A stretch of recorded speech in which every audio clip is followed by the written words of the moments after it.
Bien, soy el padre Luis Montes del Instituto del Oro Encarnado.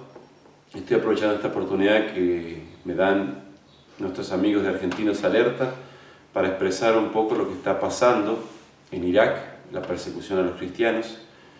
A ellos realmente les agradezco porque a pesar de que en muchos lados se habla, sin embargo no se habla lo suficiente, no se conoce todo lo que está pasando y es una realidad terrible y desgarradora de la cual tenemos que estar conscientes, ¿no?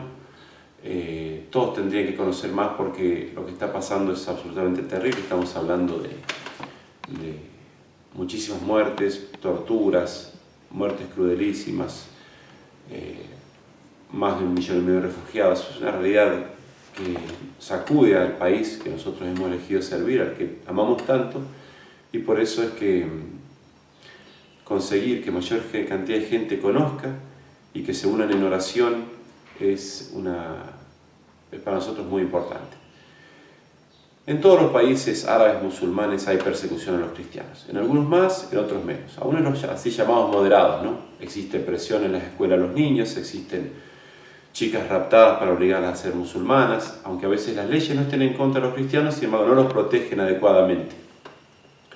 Y por ejemplo, en todo ello está prohibido que un musulmán sea cristiano, o sea, no hay libertad realmente religiosa, ¿sí? Y en cuanto al culto, sí, mucho se puede vivir la vida cristiana dentro de la iglesia, pero sin ninguna manifestación externa. En algunos de esos países la persecución es mucho más grande, y es lo que pasa en este momento en Irak, que quizás sea el lugar donde más mártires está produciendo la iglesia de Cristo. Se matan en grandes cantidades, se persiguen, se los obliga a pagar un impuesto o a renunciar a Jesucristo, o simplemente se los mata, ¿no? Entonces, quería contar un poquito de esto para que conozcamos y nos unamos a estos hermanos nuestros, que en este momento son los que nos están dando mayor ejemplo, ¿no? Son como lo más rico que tiene la iglesia en este momento, ¿no? Gente que sin miedo a nada, ¿sí? O superando un miedo, se mantienen fieles a Cristo hasta el final, ¿no? Voy a empezar contando una historia que a mí me parece muy significativa de lo que es la riqueza de Irak para todo el mundo, ¿no? Y es una historia de un martirio viejo, ¿sí? O sea, ya pasó hace 4 años. En estos momentos en Irak 4 años es mucho tiempo y son muchos los mártires que hay aquí ahora, por eso que le decimos martirio viejo, ¿no? Por supuesto que la palabra mártir la estamos usando nosotros en sentido amplio. La iglesia es la que tiene que determinar el hecho mismo del martirio, ¿no? Pero bueno, es el caso de una persona que dio su vida por ser cristiana y que para mí ilumina mucho, ¿no? La grandeza de este pueblo, ¿no? En el año 2010, el 31 de octubre, una niña de 12 años le dice a su mamá, dice: vamos a misa que hoy es domingo. Y entonces van a la iglesia Nuestra Señora de la Salvación, es la catedral de Sirio Católica en Bagdad. Va la mamá, que está embarazada, con su hija de 12 años, y el resto de la familia no va porque el hermanito se sentía medio mal, el papá estaba trabajando. Cuando llegan al predio de la iglesia, la mamá siente mucho miedo, no sabe por qué, se queda rezando afuera de la iglesia en la ermita de la Virgen, y la niña se desaparece. Entonces la mamá se preocupa, en Bagdad es impensable que una niña chiquita sea parte de su mamá. Se mete rápido a la iglesia la mamá y la ve rezando a ella de rodillas al fondo. Esta niña se llamaba Cristina. La mamá le pregunta, sí, dice: ¿por qué te alejaste? Pero ella está como concentrada en la oración y ni siquiera la escucha. Entonces la mujer se sienta al lado de ella, empieza la misa y se escuchan disparos afuera. Eran terroristas que estaban entrando en la iglesia, matando a los guardias, en un atentado que fue famoso y que un poco cambió la ciudad de Bagdad, ¿no? Porque a partir de ese momento aumentó mucho el éxodo de cristianos, ¿no? Los terroristas entran, eran varios, armados con ametralladoras y granadas, es decir, armas pesadas, armas de guerra. La niña sabía lo que esto significaba, porque ya hacía 7 años que venían con atentados casi todos los días en la ciudad, ¿no? Se calcula que desde la guerra hasta acá hay un promedio de 20 atentados por día en el país, así que no era una sorpresa ¿sí? Y esta niña de 12 años, al ver a estos terroristas armados, con armas pesadas, la mira a la mamá y le dice: mamá, no tengas miedo. La mira de nuevo y le dice: si me querés, no tengas miedo, y la abraza, ¿sí? Los terroristas, los guerrilleros, hacen pasar a todos hacia adelante, ellos primero, porque eran los que estaban más al fondo, pasan por el pasillo central de la iglesia. Cuando llegan enfrente del presbiterio, los hacen acostarse, y mientras se acostaban, comienzan a ametrallarlos, ¿sí? La primera en caer muerta es ella, esta niña Cristina, 12 años. La mamá se salvó simplemente porque había otra mujer detrás de ella, entonces la mujer cae muerta sobre la mamá. Entonces ella queda tapada por una pila de cadáveres, entonces como pensaban que estaba muerta, fue así que se salvó. Finalmente, después de eso, el embarazo siguió normal, la niñita que nació está muy sana y muy bien.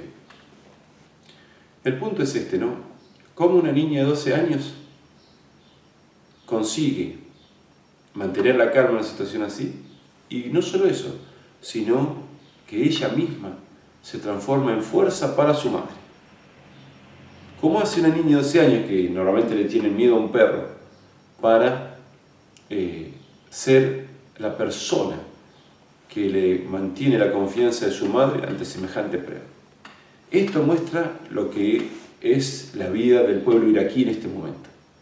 El pueblo iraquí en este momento está pasando por una persecución terrible, una crueldad inaudita, ¿sí? Estamos hablando de un grupo terrorista que decapita a niños de 10 años, que entierra viva a la gente para que se muera sufriendo más, ¿sí?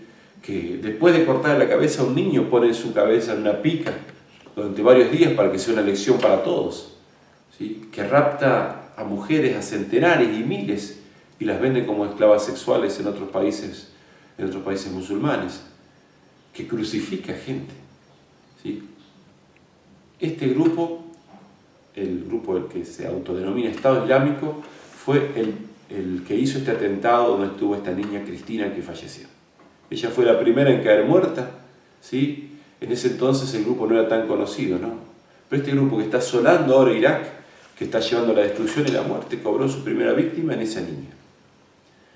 Y lo que nosotros sabemos, no sabemos cómo va a terminar esto, no sabemos si Irak va a ser dividido, no sabemos cuánta gente va a morir, no sabemos cuántos años va a durar, no sabemos si la comunidad internacional se va a decidir en algún momento a hacer las cosas bien, ¿sí? Lo que sí sabemos es que tanto esa niña como los demás que han muerto, ¿sí? O están muriendo a causa de este llamado Estado Islámico, ellos van a ser los protagonistas de la historia. Y este grupo va a quedar como un nombre infamante, ¿sí? Este grupo va a pasar, ¿sí? Se va a terminar en algún momento.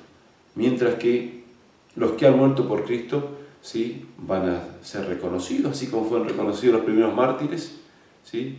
Sus historias se van a contar dentro de unos años cuando se conozcan en más detalle y donde se va a ver el heroísmo, ¿no? O sea, uno lee lo que escribe San Ambrosio de Santa Inés y piensa en esta niña que yo les cuento y es más o menos lo mismo, ¿sí?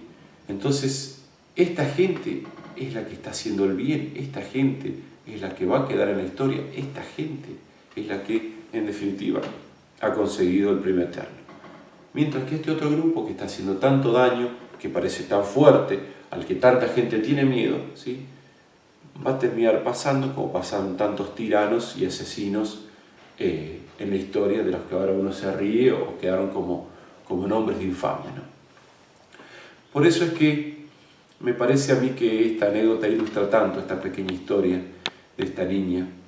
Me parece a mí que nos muestra la verdadera realidad de lo que está pasando, ¿no?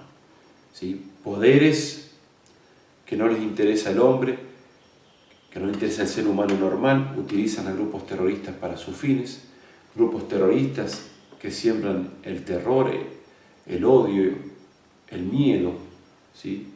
Y por otra parte, los verdaderos protagonistas, ¿no? Aquellos que reciben la fuerza de Dios para mantenerse firme hasta el final, ¿no?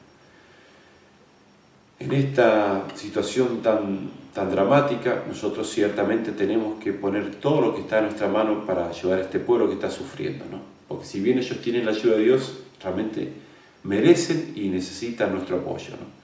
En ese sentido, yo lo que pido siempre es, en primer lugar, que todos recemos por este pueblo que sufre, que todos nos unamos en oración. La oración es un arma poderosísima y en ese sentido hay cientos de miles de personas que están viendo las poquitas cosas que escribimos o contamos y nos prometen oraciones. Esto es un gran consuelo para los iraquíes, haberse acompañado por sus hermanos en el mundo entero. En segundo lugar, pedimos que en la medida posibilidad se dé a conocer lo que está pasando, ¿sí?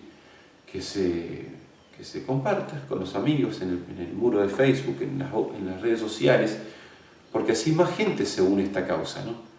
A veces los cristianos parecen que estuviesen cada uno en sus cosas sin trabajar en conjunto unos con otros, ¿no?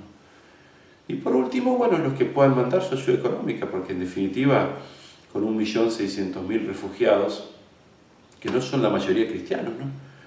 Pero que necesitan nuestra ayuda, ¿no? Hay gente que no puede trabajar, familias enteras viviendo en carpas, viviendo en la calle, viviendo bajo puentes, en edificios abandonados, y no tienen nada, ¿no? O sea, hay que hacerles llegar comida, hay que hacerles llegar medicina, hay que empezar a ser sanitarios, hay que pensar qué van a hacer ellos cuando empiece el invierno, y en el norte de Irak la temperatura baja y hay nieve todos los años, ver qué va a pasar con ellos, ¿no? Hay agencias importantes que están haciendo campañas con recolección de fondos como Ayuda a la Iglesia Necesitada, los Caballeros de Colón, Asia News, nosotros con nuestro blog. De ese modo hacemos llegar a los que nada tienen, ¿sí? Hacemos llegar la ayuda, ¿no? Llegan donaciones pequeñas y donaciones grandes. Una persona mandó $1, ¿sí? A mí me recordaba a la viejita del Evangelio, ¿no? Que donó lo que podía, ¿sí? Y él mismo se excusaba y decía, bueno, es simbólico, dice, pero es lo que puedo. Dice, bueno, con $1 se compra 1 litro de leche. Con 1 litro de leche usted da un vaso de leche a varios niños, ¿no? En un día que quizás no tenían nada. Por eso es que, en la medida de los que puedan, ¿no? Dios no nos premia por lo que podemos hacer, sino por lo que queremos hacer, por lo que intentamos, por la caridad por el amor que ponemos en lo poco que nuestra capacidad logra hacer.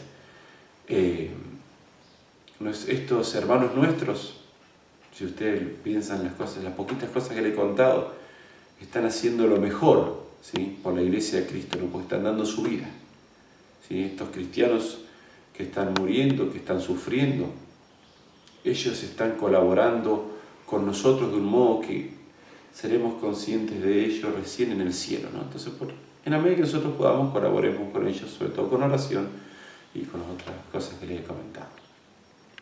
Muchas gracias.